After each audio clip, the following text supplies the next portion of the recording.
na lobby IDPS azali minoritaire na kati ya union sacrée. Ngai nazoloba nazali membre cofondateur ya union sacrée.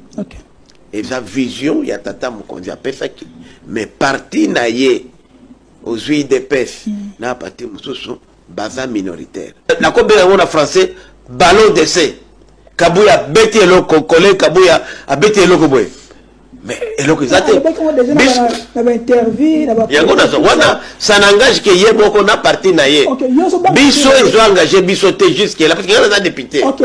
Na l'Assemblée nationale biso toyebi likamwana te dali kamona bango ya limité batala ngo. Mais ceux qui baye nango Prof Chilumbaye, il est député comme Ngaye. Mais il s'engage, il a celui de la nation tant que premier vice-président national. Il ne peut pas engager l'Assemblée nationale sans mandat à plénière. Papa, sinon on a recadré comme membre cofondateur, député national élu, on a nommé.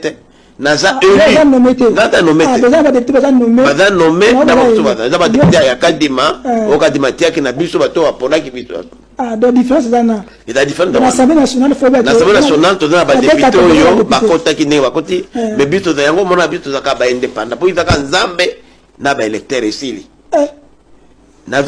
Ngai personnellement, ere à Kabila na telemelaki, na même ministre à Kabila, mais la boyaki, narbi le moment n'était pas opportun.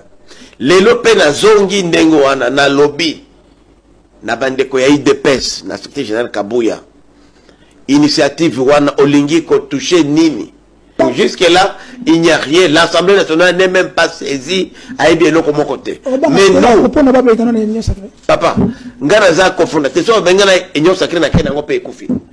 Singane cofondateur non? Ah bien fait. Ngai naza cofondateur, nani ko bengana ngana union sacrée. Oh.